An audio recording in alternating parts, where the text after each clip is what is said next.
Hadirin sidang Jum'ah rahimakumullah, di antara para nabi dan rasul yang berjumlah 124.000, hanya 313 yang Allah jadikan sebagai rasul. Dan di antara 313 rasul, hanya 25 yang Allah wajibkan untuk diketahui oleh kaum muslimin wal muslimah. Sebagaimana kita tahu dari Nabi Adam alaihissalam hingga Nabi Muhammad sallallahu alaihi wasallam, itulah rasul dan nabi yang wajib kita ketahui.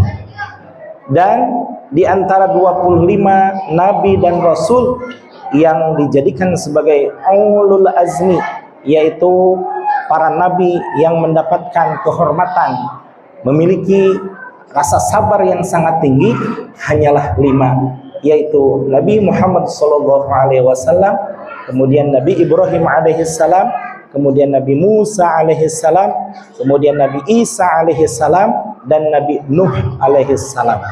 Dan di antara 5 nabi dan rasul tersebut yang memiliki kehormatan dan kemuliaan yang sangat istimewa, ternyata hanya ada 1 yang terbaik di antara yang paling baik, yakni Sayyidil Wujud wa afdali kulli mawjud, Nabi besar Muhammad sallallahu alaihi wasallam. Betapa bangga dan bahagianya kita semuanya, Allah jadikan sebagai umat Nabi Muhammad sallallahu alaihi wasallam yang senantiasa cinta dan rindu kepada beliau, serta ikhlas dan istiqomah menghidupkan sunnah beliau. Pun di antara 124.000 nabi, tidak ada yang merasa iri kepada kangjeng Nabi Muhammad sallallahu alaihi wasallam. Kenapa katanya kangjeng Nabi Muhammad selalu diagungkan oleh Allah Subhanahu wa taala? Tidak pernah, malah para nabi semuanya merasa bangga dan bahagia betapa Rasulullah sallallahu alaihi wasallam dijadikan sebagai kehormatan para nabi dan juga kebanggaan Allah Subhanahu wa taala, karena memang pribadinya begitu luhur dan suci kanjeng Nabi Muhammad sallallahu alaihi wasallam. Salah satu bukti bahwa para nabi begitu bangga dan bahagia dengan kehadiran kanjeng Nabi Muhammad sallallahu alaihi wasallam, salah satunya tertera di dalam hadis yang diriwayatkan oleh Imam Tabrani, yaitu manakala Nabi Adam alaihissalam bertawassul kepada Rasulullah sallallahu alaihi wasallam, lamma qatarafa Adamul khati'ah, ketika Nabi Adam alaihissalam terpeleset pada satu kesalahan, faqala, maka berserulah Nabi Adam alaihissalam,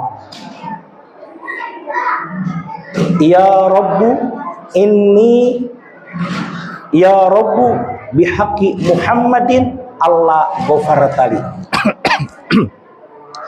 Ya Allah, dengan haknya Nabi Muhammad sallallahu alaihi wasallam, hendaknya sekiranya Engkau mengampuni dosa-dosaku ya Allah. Subhanallah, padahal di saat itu Nabi Muhammad sallallahu alaihi wasallam belum diciptakan oleh Allah Subhanahu wa taala, tapi Nabi Adam bertawassul kepada Nabi Muhammad sallallahu alaihi wasallam. Di akhir hadis tersebut Allah bertanya kepada Nabi Adam, ya Adam, lamma arafta bi Muhammadin walam akhluqhu, bagaimana kamu bisa mengetahui ada satu makhluk yang namanya Muhammad padahal belum aku ciptakan itu Muhammad?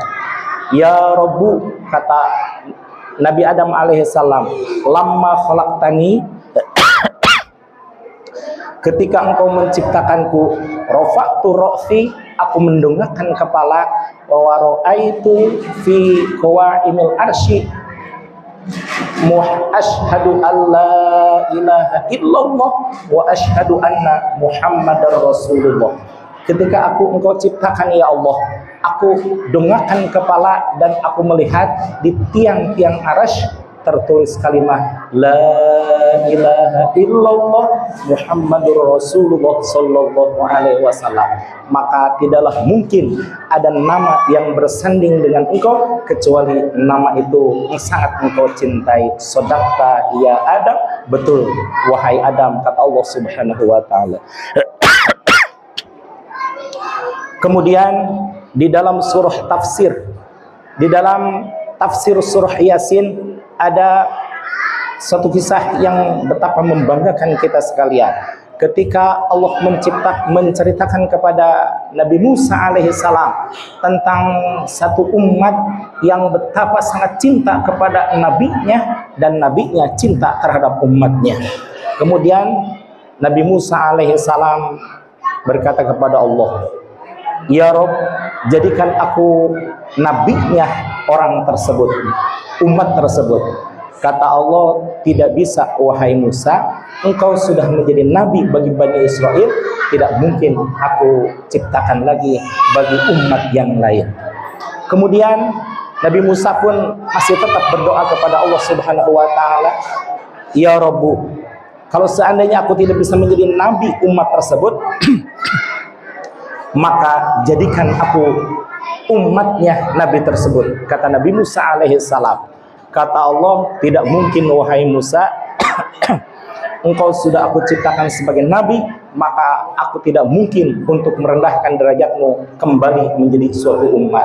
Maka Nabi Musa alaihissalam tetap kekeh ingin berdoa, ya Allah, kalau seandainya aku tidak bisa menjadi nabi umat tersebut dan tidak menjadi umat nabi tersebut, maka pertemukan saja aku dengan nabinya tersebut. Kemudian Allah mengabulkan permintaan tersebut, tapi permintaan tersebut dikabulkan setelah rentang waktu antara 2341 tahun yaitu dalam peristiwa Isra wal Mi'raj. Para hadirin jamaah sekalian, kita melihat ada perbedaan ketika Allah memanggil para nabi dengan Nabi Muhammad sallallahu alaihi wasallam. Di dalam Al-Baqarah ayat 35 Allah menyatakan, ya Adam uskun anta wa zawjukal jannata wa kula minha ragadan haitsu syi'tuma wa la taqraba hadhihi syajarata fatakuna minaz zalimin. Hai Adam, silahkan engkau tinggal bersama istrimu di surga dan makanlah segala sesuatu yang menyenangkan engkau, tapi jangan pernah engkau dekati pohon ini, karena kalau engkau mendekati pohon ini engkau menjadi orang-orang yang zalim. Allah memanggil cukup dengan menggunakan kata ya Adam. Kemudian di dalam surah Maryam ayat ke-7 Allah menyatakan, ya Zakaria, inna nubashiruka bi ghulamin ismuhu Yahya. Wahai Zakaria, aku berikan kabar gembira kepadamu dengan akan lahirnya seorang anak yang bernama Yahya. Kemudian di dalam surah Maryam ayat 12 Allah menyatakan, ya Yahya khudhil kitaba bil quwwah bil hikmata wal quwwah. Wahai Yahya, silahkan ambil kitab itu dengan kekuatan, segenap kekuatan yang ada di dalam diri. Allah cukup memanggil Yahya. Demikian juga Allah memanggil Nabi Musa di dalam surah Maryam ayat 30. Ya Musa, inni anallahu la ilaha illa ana. Wahai la ilaha inni Allahu rabbul alamin.